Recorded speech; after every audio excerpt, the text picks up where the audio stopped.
Hello everyone, my name is Mark Harper and I've been asked by Professor Jones to give a brief presentation or discussion on why it's important to keep a lab notebook, and in particular why it's important to keep a good lab or laboratory notebook. A little bit of background of me: I got my bachelor's, master's, and Ph.D. in metallurgical engineering. From there, went to work in the metals industry, particularly with nickel-based alloy providers. And throughout that time, naturally, always kept a laboratory notebook.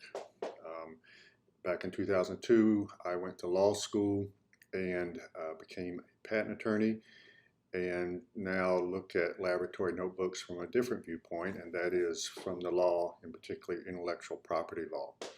And so with that background, I'd like to just give you my thoughts and recommendations on keeping a good laboratory notebook.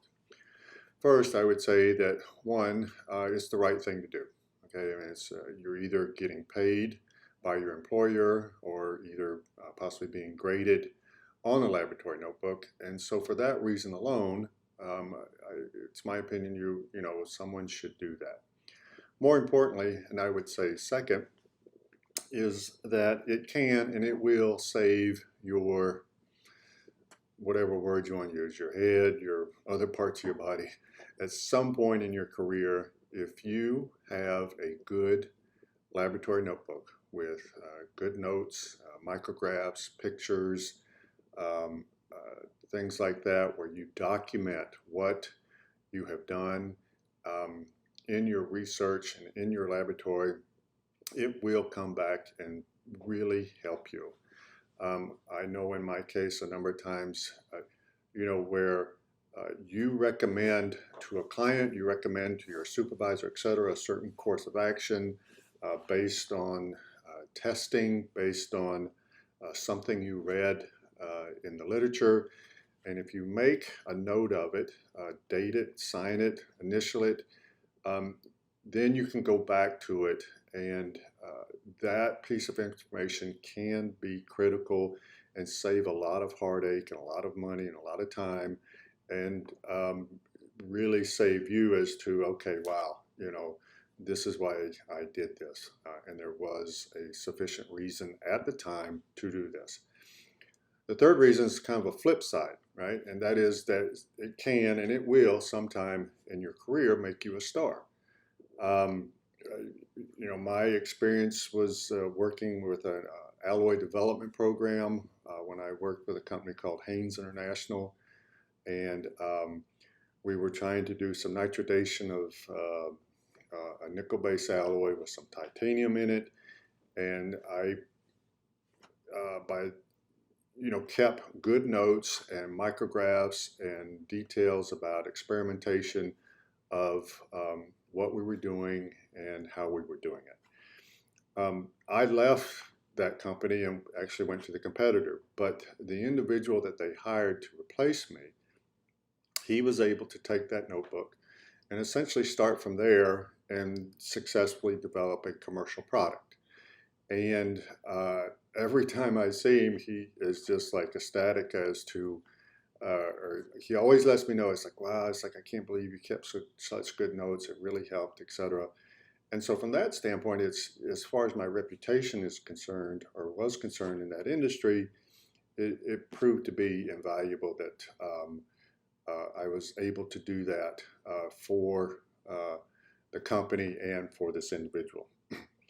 From a legal standpoint, now that's from a professional standpoint, as R&D, engineering, etc. From a legal standpoint, kind of the same, I would say, focus is that it can and it will make you a star at some point, because most of the time when I deal with inventors and we're starting to look at their notebooks, what has occurred is that there was a patent, or there was some recommendation, there was a trade secret, and we are years down the road from when the experiment or when the individual documented, what they were doing. And a lot of money has already been spent on this particular project. So for example, there's a patent, okay, and the patent was prosecuted, it was allowed, or a patent application was submitted, it was prosecuted, it was allowed, and now there's an infringement issue where they're saying that someone infringed that patent, and it's now gone into litigation. And so whereas obtaining a patent in itself can cost, tens of thousands of dollars, $10,000, $20,000, when you get into litigation, then you start talking about millions of dollars. And by this time, probably over $1 million has been spent by your company. And it can come down to, okay, what did the inventor know at the time that the application was filed? And that comes down to what's in your laboratory notebook.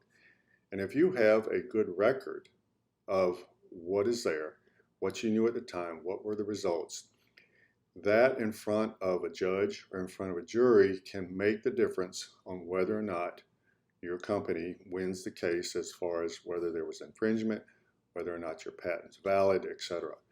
And so at that point, as you can imagine, with that much time and that much money having been spent, it's like when you have documented what you have done, you are a star. I mean, you are a star, not just to your supervisor, but I'm talking all the way up to the CEO.